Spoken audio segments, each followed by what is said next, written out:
Hey yep tout le monde, comment ça va? On se retrouve encore pour une nouvelle vidéo sur le serveur test. On va parler maintenant du nouveau mob qui vient de sortir en fusion.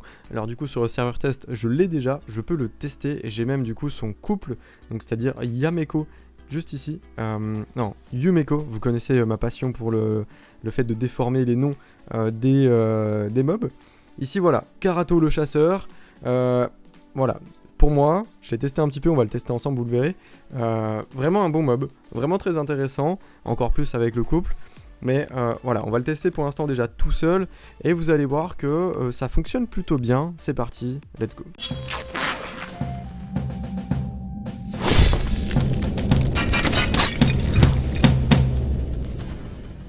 Alors, Karato, je vais le présenter même si vous l'avez déjà vu in game. Alors, sur la 1, il attaque 3 fois un ennemi. Chaque frappe possède 20% de chance, ramené à 30, de mettre un debuff affaiblissement de 25%. Ok. Ensuite ici, attaque un seul ennemi, place un debuff étourdissement pendant 2 tours. Plutôt cool, 2 tours. Et puis accorde un tour supplémentaire et réinitialise le temps de recharge de cette compétence si Yameko se trouve dans la même équipe et que cette compétence tue un ennemi. Vous allez voir, j'ai pas les ratios des sorts, mais plutôt correct. Ici, attaque tous les ennemis, une AOE possède 100% de chance de placer un debuff blocage des compétences actives, donc comme un hégémon par exemple, pendant 2 tours, et il est impossible de retirer, de résister à ce debuff si Yumeko se trouve dans la même équipe. Ok, donc vraiment très très fort le fait que ce soit impossible à résister, maintenant même de base c'est plutôt correct. Et ici, c'est compliqué à expliquer, les dégâts infligés par ce champion ne peuvent pas être réduits par les compétences passives ou maîtrise des ennemis. Donc je pense qu'il parle de tout ce qui est partage de dégâts, de tout ce qui est par exemple Elitu qui réduit les dégâts entrants en AOE, en zone, voilà, Norog qui ferait pareil, etc. Donc ok. Et puis également, les dégâts infligés par ce champion ne peuvent pas non plus être augmentés par les compétences passives ou maîtrise des alliés. Donc par exemple, je pense que, même si j'ai fait les maîtrises un peu à la va-vite, ici ça ne fonctionnera pas, ici non plus. Ici je pense que oui, parce que du coup ça accorde vraiment une statistique. Comme ici pour moi, la maîtrise dégâts crit donne vraiment une statistique. Vous voyez? Mais par contre tout ça ne fonctionnera pas, je pense. Bon, après voilà, je l'ai maîtrisé comme un nuker de base et je l'ai équipé avec le stuff de ma Trunda, donc comme un nuker de base, et on va voir ensemble ce que ça donne. Au niveau des stats, donc je l'ai mis pas mal d'attaques, on est quand même allé chercher une bannière précision pour essayer de bloquer les compétences actives des mobs d'en face, donc voilà, plutôt cool le fait d'avoir un petit peu de précision, une speed correcte, on va jouer de façon avec Kimar, et puis du taux crit et du dégât crit, donc vous voyez pas des stats trop abusées, même si c'est des bonnes stats, maintenant voilà, on se bat contre des teams sur le serveur test qui sont des teams du coup en platine, donc forcément il faut s'adapter un petit peu avec ce qui est en face, vous voyez un petit peu la tankiness des ennemis, il faut du coup être plutôt correct là-dessus. Donc prenons cette team là-haut, même s'il y a 161 de power, on va quand même faire un premier test, hop, on va enlever ça, on la verra plus tard, on va laisser les deux ici, une arbitre qui joue avant, et puis, on va pas mettre de Ceris, qu'est-ce qu'on va mettre? On va mettre peut-être un Warlord pour être tranquille, hop, on va voir comme ça qu'est-ce que ça donne. Hop, on lance, on a donc notre Warlord qui joue en premier, ok.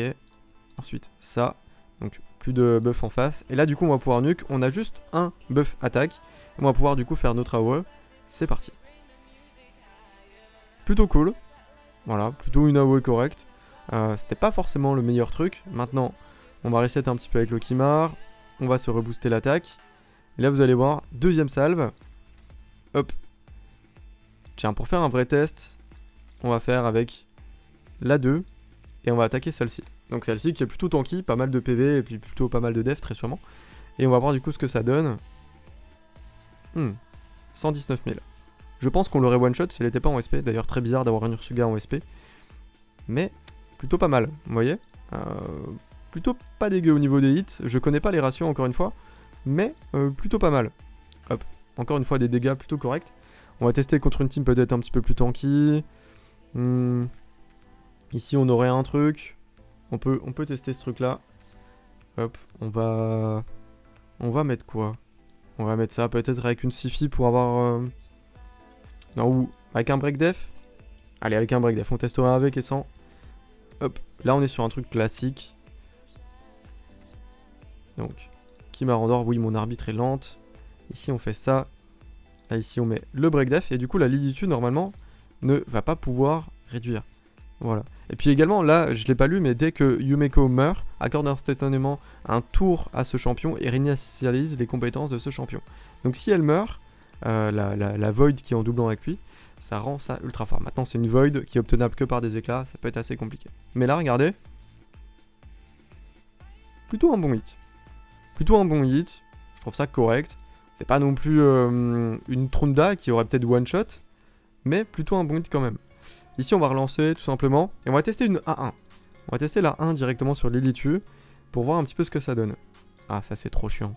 Faut attendre 2 minutes. Bon, on verra si on le recroise. On va jouer comme ça. Full boost ATB et sans break def. Hop, on booste ici. Hop, on joue. On n'a pas endormi. Est-ce qu'on va pouvoir réanimer quand même? Normalement oui. J'aurais peut-être dû le réanimer avec la Sifi. On va endormir là-bas. Normalement il va pouvoir jouer. On booste un petit peu son ATB comme ça. On rebooste ça comme ça. On rebooste encore. Oh, c'est bon, il va jouer. Et là du coup la 2, on va voir ensemble. Donc il est full book. On va voir ensemble ce que ça fait contre une Lilitu. Ça OS. Ça OS. Tout simplement, c'est du one shot. Et vous avez vu le stuff que je t'ai mis qui est correct, mais pas abusé. Donc, vraiment, ça peut être un très très bon mob. En plus, je vous le cale comme ça, mais son duo qui est ici est vraiment très très très très intéressant. Et le duo, la paire des deux est vraiment très très bien. Donc là, pour moi, je vous le dis un petit peu pour tous ceux qui sont peut-être un petit peu réticents. Pour moi, on est sur du niveau, tout simplement, presque de Sephirothos. Au niveau du duo. Vraiment, je vous le dis, c'est vraiment insane. Donc là, on va tester vite fait, hop, de voir comment il tape contre des waves juste là. Bon, juste comme ça pour voir. On va peut-être mettre une Lydia pour un break def affaiblissement quand même. Hop, et on va voir comment ça tape. Je sais pas si les waves vont pas jouer avant nous, malheureusement. Hop. Lydia, non, on va jouer largement avant. Et là, du coup, on va faire l'AOE. Bon, c'est moyen. Retentons. Mais vous voyez qu'on bloque les compétences également. Je lui ai mis un petit peu de précision. On aurait pu partir avec une bannière attaque pour avoir un full attaque. Et là, ici, mono-cible. Ici. Plutôt pas dégueu. Plutôt pas dégueu. Voilà. Pour moi ce mob est jouable. Pour moi, ce mob est plutôt bon. Maintenant, à part de l'arène et du FK, je vois pas trop où c'est que vous pourrez vous en servir.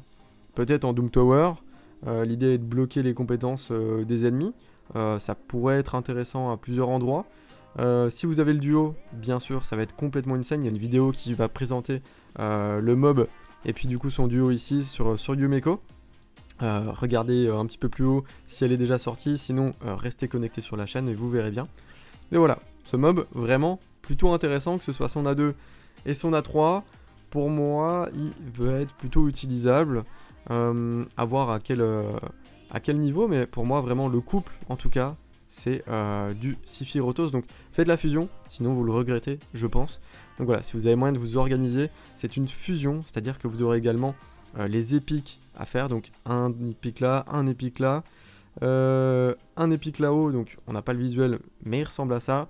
Enfin, de toute façon, vous le savez, normalement vous l'avez in-game. C'est un petit peu spécial pour moi, je fais la vidéo en fait 2-3 jours avant que ça sorte in-game, donc du coup, je sais pas trop ce que je peux montrer, pas montrer, ce que je peux dire, pas dire, donc je me prépare tout ça, et vous allez voir in-game comment c'est, mais vraiment, pour moi, vraiment très très cool, donc allez chercher ce mob-là. De toute façon, c'est la fusion de la Saint-Valentin. Si vous ne faites pas la fusion, vous allez vous en mordre les doigts très souvent. Les fusions de Saint-Valentin ont été plutôt bonnes. Voilà. Merci à vous tous d'avoir regardé cette petite présentation, j'espère que ça vous a plu, j'espère que vous aussi vous avez trouvé le mob plutôt intéressant. Des prochaines vidéos qui arrivent pour présenter le duo, pour présenter tout ça. On se dit à toutes sur Twitch ou sur YouTube, peace.